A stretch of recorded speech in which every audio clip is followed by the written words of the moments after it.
What's this? The Bear and the Beard podcast. Who? Just two nerdy guys talking nerdy things with their friends and fellow fandomites. To be fair. To be fair. They may disagree or argue sometimes, but spreading positivity and love throughout the fandoms is the goal. All right. It's topical. And the categories are... It's funny. But it's always nerdtastic. I beg your pardon. Let's check it out. Oh, yeah! Here we go.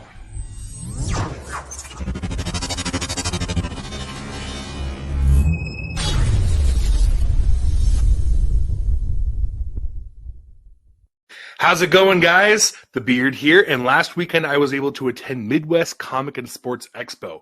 I was able to interview some comic book slingers, some authors, and I had a lot of fun, and this bonus episode is all about the interviews I had with these people. So let's get on to it. Here's our first interview. Hey guys, here with my first interview with Dave from Dave's Cards and Comics. How you doing today, Dave? Very good. We are here at the Midwest Comic and Sports Expo, and I'm going to be interviewing various people here to basically ask them what they got into nerd culture for, what they do. So what is it that you do? I sell comic books and baseball cards, mostly comic books, but I have a few sports cards. Been doing the sports card or comic book sales since the 1980s.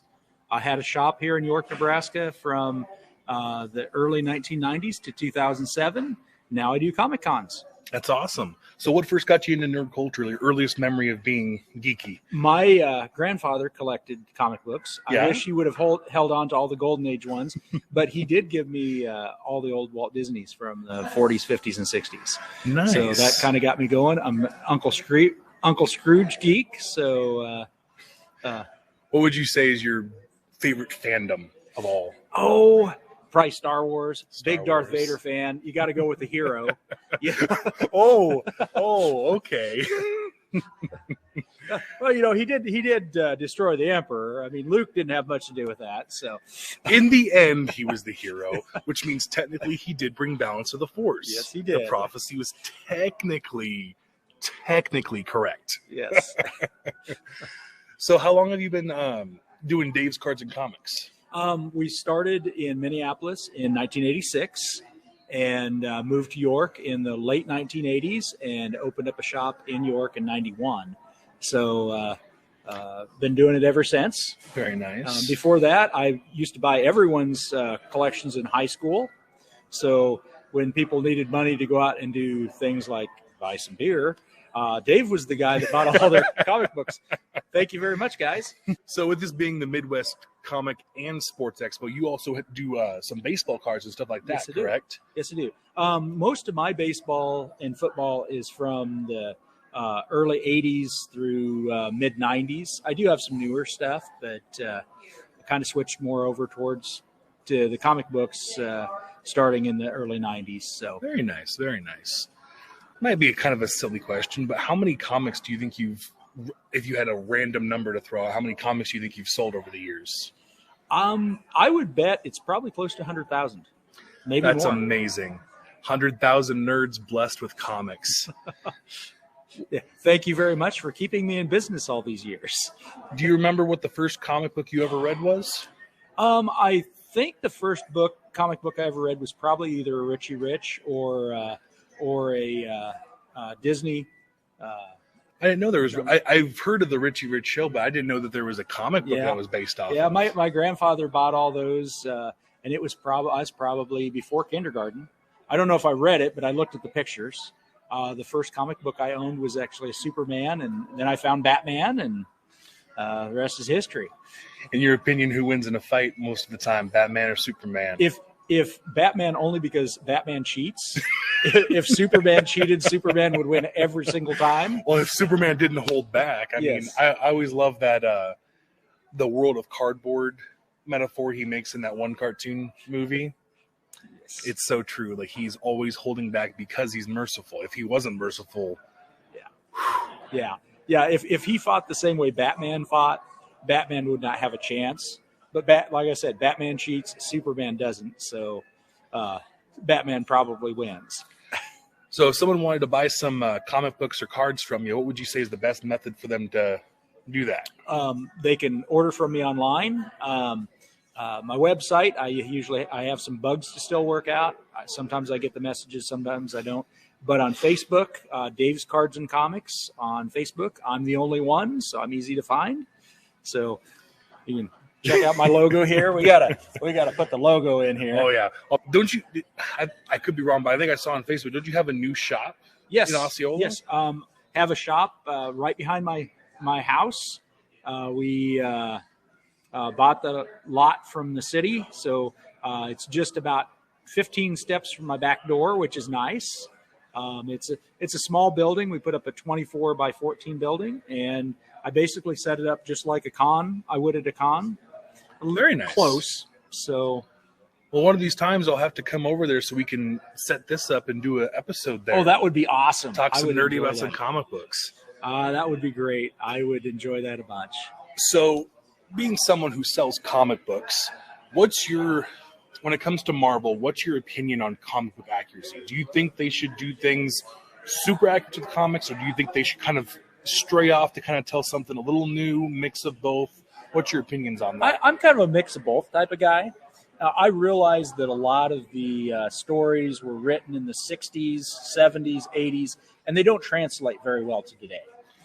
You can't have the Punisher in Vietnam. No. It just does not work, or he's older than me. So you've got to have a mix of both. I think that you try to stay as true to the stories as you can, but you're going to have to change dates and times and even events. Me and my co-host, we talk a lot about if they bring Magneto into the MCU, how they're going to approach that's going to be interesting, because either he's going to have to be really, really, really old, or they're going to have to change his backstory, and that's going to either upset fans, or some people are going to like the new story. It's going to be interesting how they're going to have to do that. Yeah, that one is going to be really, really tricky. You know, maybe you change his ethnicity just a little bit. And my fan cast is Giancarlo Esposito, so but it's looking like he's more interested in playing Professor X. Yes. I would say that you do something with Yugoslavia, what happened there, because you had a very similar thing in history, but you have to change the character, and there will be a lot of people that will be against that. Magneto is my absolute favorite Marvel character, hero or villain. So, you know, that's a character that's very close to me. You have to be careful how you change it, but you also, we can't make him be a Holocaust survivor forever if we're going to keep it in modern times when he's around. Yeah. In 20 years, that's just, right now it's tough. In 20 years, it's not possible. Impossible, yeah. And we definitely don't want Marvel to stop telling these stories. No.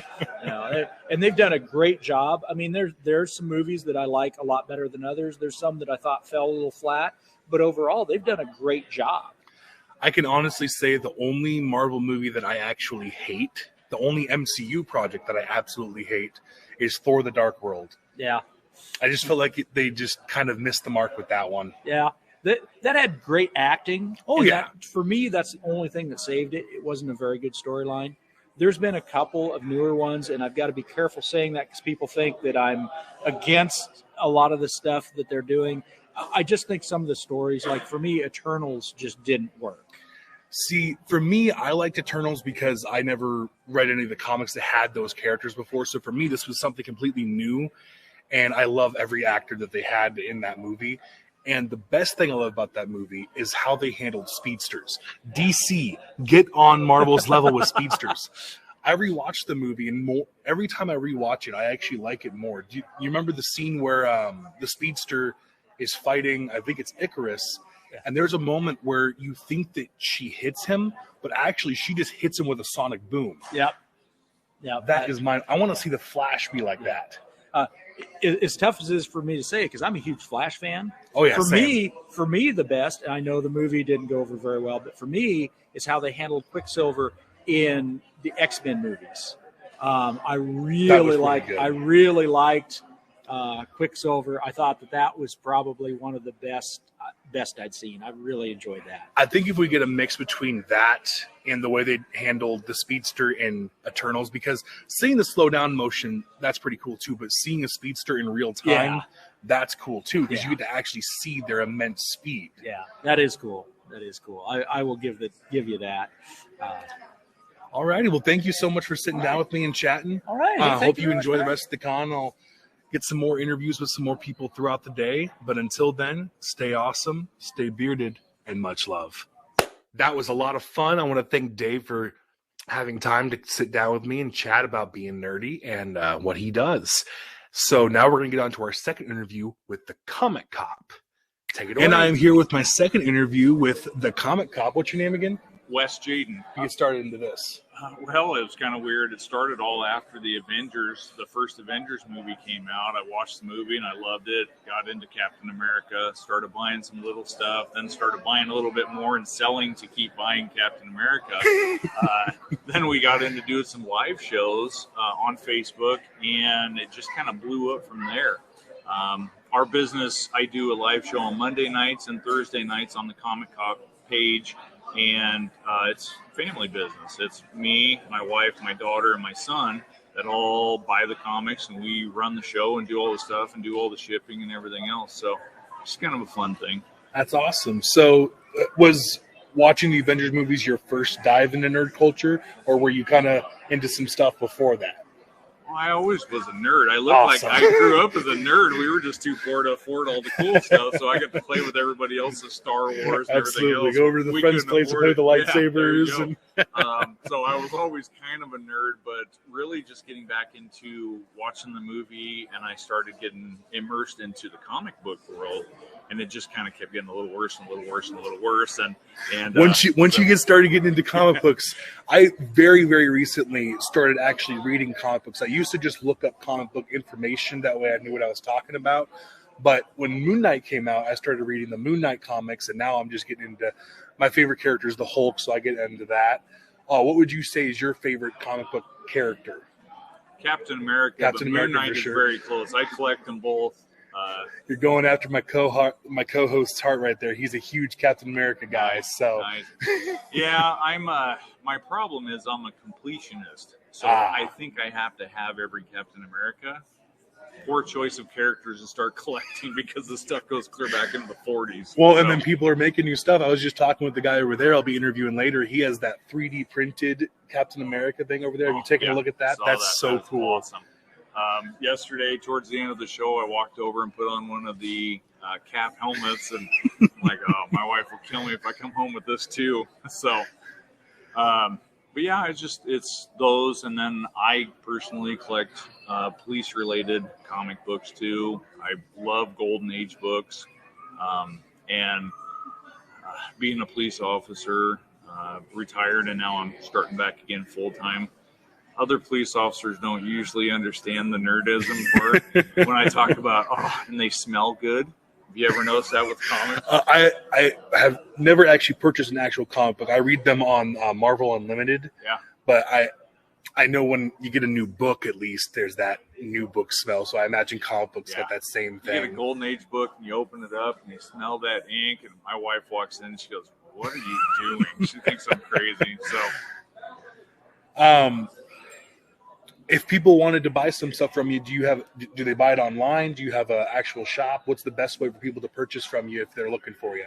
Best way to do it is just to go to the Facebook and go to the Comic Cop. My symbol looks just like that. It's the Captain America looking lettering.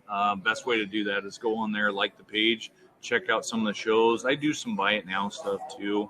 I do have a web page, but I'm still trying to build it up and get to where I can put the Shopify stuff on there. Yeah, I kind of took a look at your page, and I saw you do those lives. You want to talk about those lives a little bit? What you do with those? Yeah. So on Monday nights, I do Misdemeanor Monday live show. And on Thursdays, I do Jailbreak live shows. I formulated everything on my sales around police, and you know what I mean.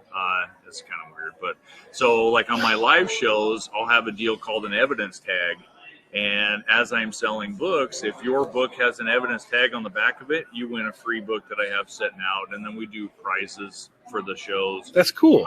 So like I said, it's family-based company.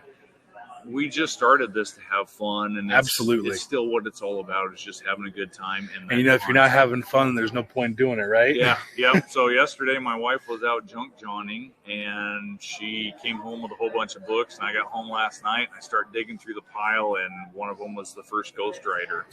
And I'm like, that's cool. So I'm jumping around, and she's jumping around in the living room. We're like 12-year-olds, right? So when you get stuff like that, you almost don't want to sell that, Yeah. right? You just want to be like, this is mine. Yes. Believe me, when we buy collections, there's a lot of stuff that gets into this is mine, and This is not going up for kinda sale. get put away somewhere. And some of it Heather knows about, some of it she doesn't. I love you, Heather.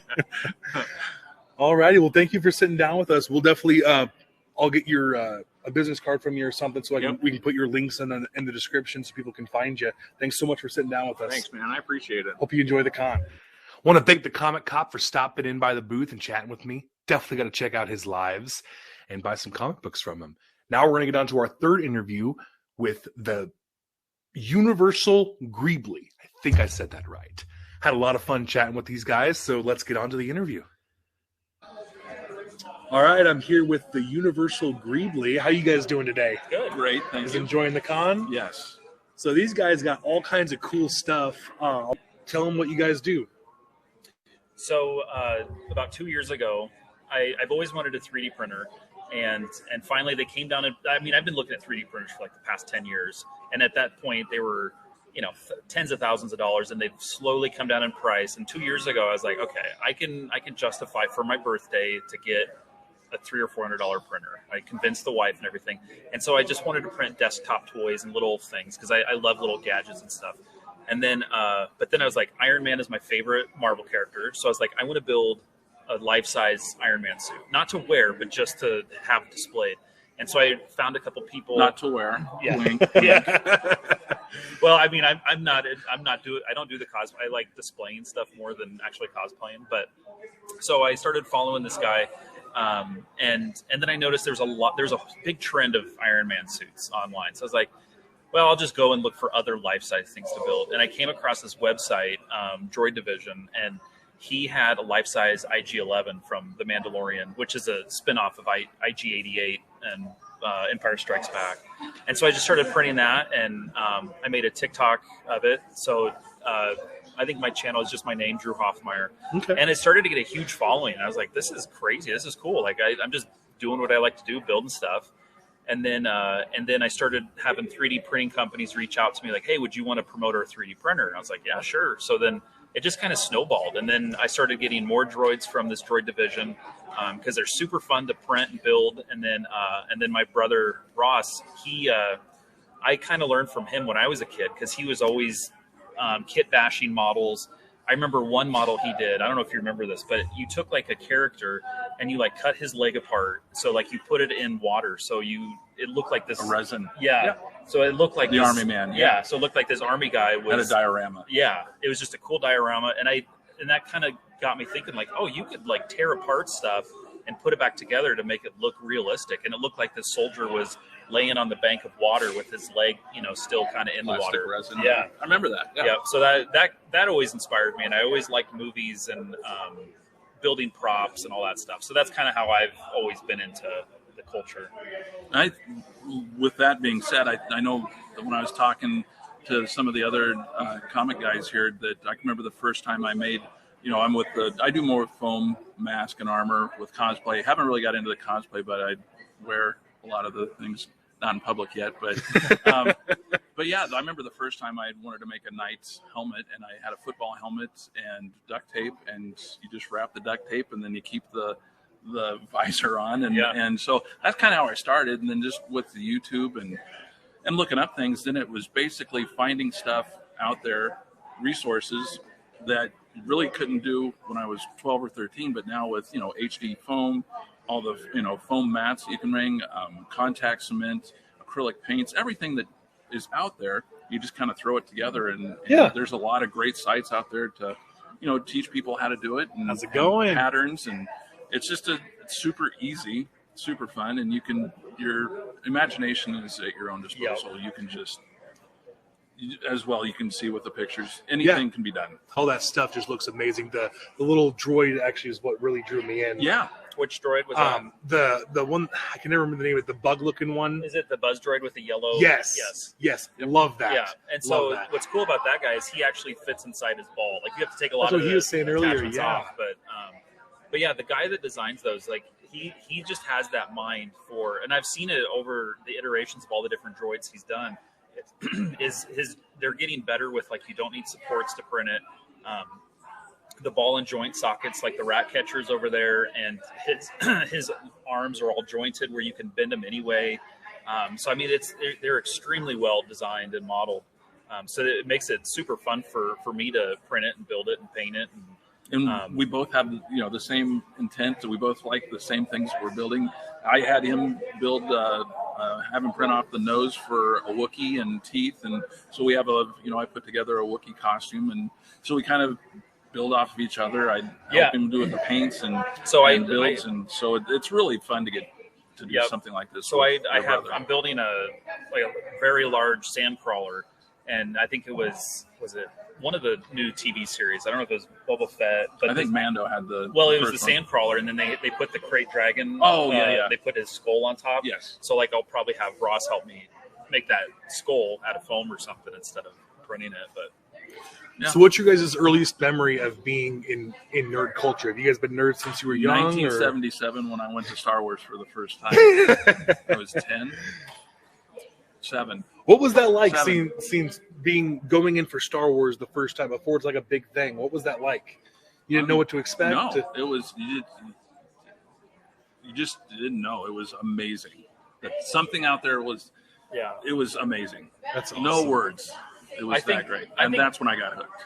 Mine was a long time ago. I think it must have been the early 90s when they had a show called Movie Magic. Do you remember that? Yes. And it was all behind the scenes stuff. So you would see like how I remember an episode was Cliffhanger with Sylvester Stallone, where they showed the model of the helicopter that would fall down and hit the rock and explode, and it would show the model making and everything that's involved in making movies. And that's what kind of drew me to, because I'm a videographer at my full-time job, so that I've always wanted to go into movie making or making videos or something like that. So I remember Movie Magic was like one of the first stepping stones where I'm like, I want to do film or props or something like that.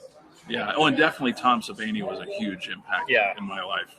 Huge, with his makeup and everything that he did. So that's kind of just how I got into his masks and always want to do that, but not having the resources or just going out and doing it. So now it's just fun and relaxing. And that's kind of how I got into like the what is it? The prop walls or the sets that we built was that was part of like the movie making thing where I built the IG-11 and I was like, well, I want to make a short film with it. It'd be like a 30-second short film, really simple and easy. But I'm like, I need a set for me to film them behind. So I was like, well, I'm going to build a door. So I searched up doors for Mandalorian, and then that door came up, and I was like, oh, that'd be easy to make. So I just made it out of foam and painted it, and it's the old theater trick where you can make it look not 100% perfect. People won't know because it's going to be filmed or it's going to be from 20 feet away. So if you go up or there, add some smoke. Yeah, exactly. You'll all see lighting and smoke. You'll see like the imperfections if you get up close, but from far away, it looks like a legit iron door. So that's awesome. So what's your guys' favorite Star Wars characters? If you had to narrow it down to one, like you can pick the droids, like just whatever, like really draws you in. I would say IG-11 or IG-88 because just seeing that in Empire Strikes Back, where you see the lineup of bounty hunters. Yep. And you saw that is so unique. Like it wasn't any human, or it has a humanoid, but it's just so different. And then I started reading the books as a kid, and there was a book about the bounty hunters, and they talked about him. And so the bounty hunters have always drawn me in, but IG-11 and IG-88 are like I've always been drawn to them. Mine would be the first 20, 30 minutes in Empire Strikes Back, and when you see the trooper look through his binoculars, looking at the AT-AT through the fog coming in and hearing the sound. I forgot about that. I just full rabbit hole during that, and I'm like, I'm completely hooked and sucked in. And then with our parents feeding that fire with this toys, Hasbro toys, Kenner toys. I mean, it was just our imagination was just on fire then. So yeah, I'd say the AT-AT in the first 30 minutes of Empire Strikes Back. So if someone's watching this and they see the video of all the cool, amazing stuff you guys make, and they want something custom made, what would you say is the best way for them to reach out to you and get that done? So we have a website called the Universal Greeblie. You could go to that, and it's BLIE. It's not BLY, because I don't know if people know what the Universal Greeblie is, but it has to do with when they were making the models from the early Star Wars. They would kit bash, where they would take all the old model sets from all the World War II planes and trains and automobiles, tanks, all this stuff. So they would have all these little pieces, and then they would just throw it onto these models. So if you look at like the Millennium Falcon and you see all the little hoses and wheels and clamps and all that stuff, they're all from World War II models and stuff. Could have been a plane or a tank. And there was one Greeblie that they used all the time. And I think a lot of model makers played it as a joke, like the Wilhelm scream, where that scream is in every movie. Well, they tried to fit in this one Greeblie into all the different models. And so that's part of our logo is the Greeblie itself. And it's just a circle with 4 other circles in the corners. And it comes from a train. Like it's on a train hub of the wheels and stuff. So that's kind of how we got the name. But it's BLIE is how do you spell the last word? Okay, awesome. Well, thank you guys for joining me. Thank you. It's so great chatting with y'all. Yeah. And we, if you all ever want to come on the podcast to talk other nerdy stuff, we'd love to have you. Perfect. Until then, let's get on to our next interview. I want to thank Universal Greeblie for them stopping in and chatting with me. Definitely got to check out the amazing things they create. 3D printing is just phenomenal. Our last interview is with author of The Majestics, James W. Berg, and he had a lot of stuff to say about his creative process and how he got into nerd culture. So let's take it away. All right, guys, I'm here with my last interview with James W. Berg, author of The Majestics, among other books. How you doing today? Not too bad. You enjoying the con? Oh, it was a wonderful experience. That's awesome. So I read the first 4 pages of the book, and so far I'm pretty hooked. What kind of went into your mind trying to put this book together? I've always loved writing. And as soon as I was 4 or 5 years old, as soon as I put pen to paper, I wrote stories, and so I've always wanted to do that. Even in school, I was known for writing stories and telling. And so about probably 16, 17 years ago, I finally started mapping out to work on my own book. And finally, here I am, 3 books later, a successful series. Well, like I was telling you off recording, I read the first 4 pages, and I have, as some of the viewers know, I have trouble reading sometimes with my ADHD brain, and that the first part of the book, they're stuck in that thunderstorm, and the way your descriptive ability is, I really felt the anxiety of what it would feel like to be standing with no cover in sight, and the thunderstorm happens, and this being appears, and what kind of goes through for you creating such great description? For me, and I've always been like this even when I was little, when I read books, it's like a movie starts playing in my mind, and it just flows out that way. There'll be times where I've spent an hour and I'm like, oh, that was great. And I'll look and I've typed nothing because it's like it projects in my mind. And so, and then I always keep a notebook. And so I take notes, and I've always just been good at being descriptive. But like I said, I just see everything playing out in my mind. And even when I write, sometimes I don't even know what's going to happen. I just start writing and it starts flowing. And then next thing I know, I'm like, oh, cool, that happened. So you get to kind of experience it the same way the reader does. That's pretty cool. That's pretty cool. So what did any other kinds of media inspire this at all?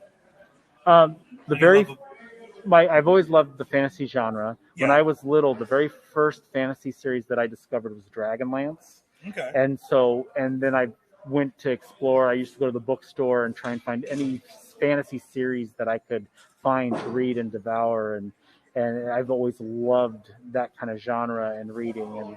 And so that kind of inspired me. I always wanted to do like a magical world of my own and create my own characters. And you actually created did you create the map? Yes. A little map to kind of show people what this area kind of looks like. And I'll probably do a digital version of this too. What went into inspiring that? Did that just I just started drawing it, and this is something I drew a long time ago. And when I finally went to publish it, I thought I want to add a map, and so I found my old illustration when I drew that, so I had to, and it was full of like food stains and stuff like that. So I had to like trace and recreate it for the book because I thought it was something cool. It just like a throwback for me from a long time ago that I drew this map.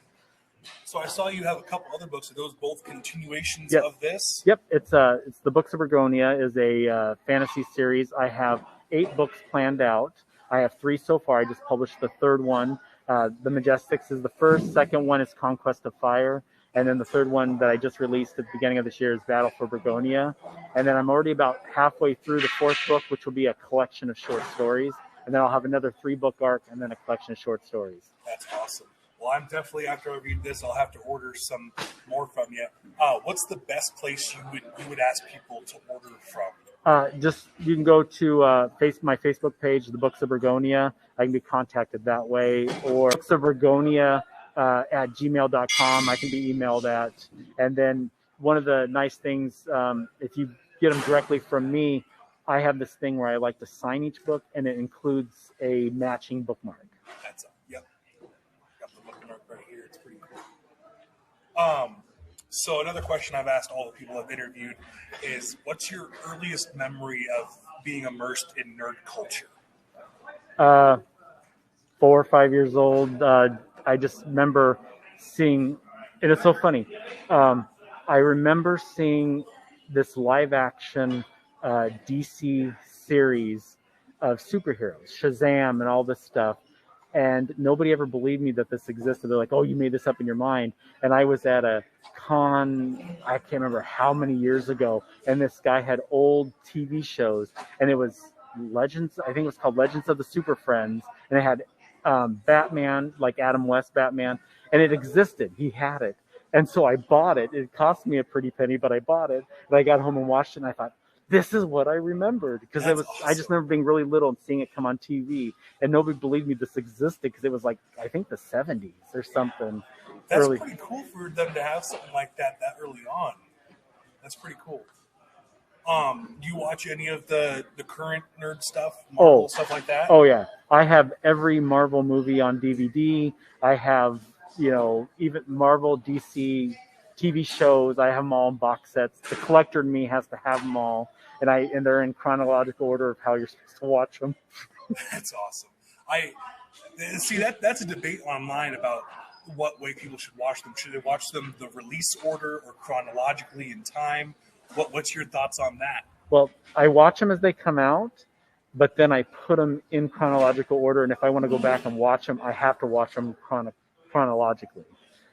I agree. I tend to think that the first watch through, because of end credit scenes, it's good to watch the way they released. But then once you know everything, I think it'd be kind of cool to just watch it all play out timeline-wise. And some people, the purists in the fandom, don't like that. But like, people watch it whatever they want. I mean, I joked in a comment section, if someone wants to watch them all backwards and it makes sense for them, why not? So what other fandoms are you part of? We're big. My family's big Star Wars, Star Trek. So we have a whole guest room that is now a collector room that has everything you can think of, from models, Lego sets, you name it, anything Star Trek, Star Wars is in there. And of course, I have all of it on DVD as well. That's awesome. Well, thank you for sitting down with me. And yes, thanks for having me. We'd definitely love to have you back on the show if you ever want to come on and talk nerdy. I've been telling everyone that because we're just a roundtable podcast. We love to have people on and talk nerdy with us, and so you're more than welcome to join anytime. Ask my friends and coworkers. You get me talking nerd, I don't stop. That's a good thing. That's what we want. Thank you so much for sitting down with me. Nice meeting you. That was a lot of fun. Thanks, James, for joining in. Thank you to everyone who stopped by the booth to chat with me. I did not get a chance to interview. I cannot remember the name of the company, but I bought this from them, this Hulk thing, and I am very grateful to them for making that. I did buy James's book, and it's amazing. And that's going to take us out of the bonus episode. So, had a lot of fun. I hope they do this con again, because I'd love to go back. I think Dave was kind of helping head it up a little bit, so I'll definitely be in talks with him. And until then, stay awesome, stay bearded, and much love. Boom, cut the check. That was totally wicked! Thanks for checking out another episode. We hope you enjoyed it. New episodes are released every other Friday at 8 a.m. Central Standard Time. Check back then or subscribe so that your device downloads it automatically. Audio episodes are available pretty much anywhere you get your podcasts, so it's really easy to share them with all your nerdy friends. For YouTube viewers, subscribe and click the little bell so you're notified about all our new content. Links to talk nerdy to us can be found in the episode description as always. You can chat with the bear, the beard, or the rest of the Bearded Bear team, head researcher and graphic designer, Mama Bear, the social media sorcerer, Nerd Squatch, the master of marketing, Han Bralo, the master merch fabricator Tyler the Great, or any of our public liaisons, Mama Kim, Katie Cat, or JB. Huge thanks to them, the geeks of the round table, and all our awesome friends of the cast. Much love y'all. Lastly, for more cool music like this awesome outro track, go check out Harlequin Soul, Secret Apex on Facebook and Spotify. His links are in the description as well. Talk at you next episode, nerds. See you then.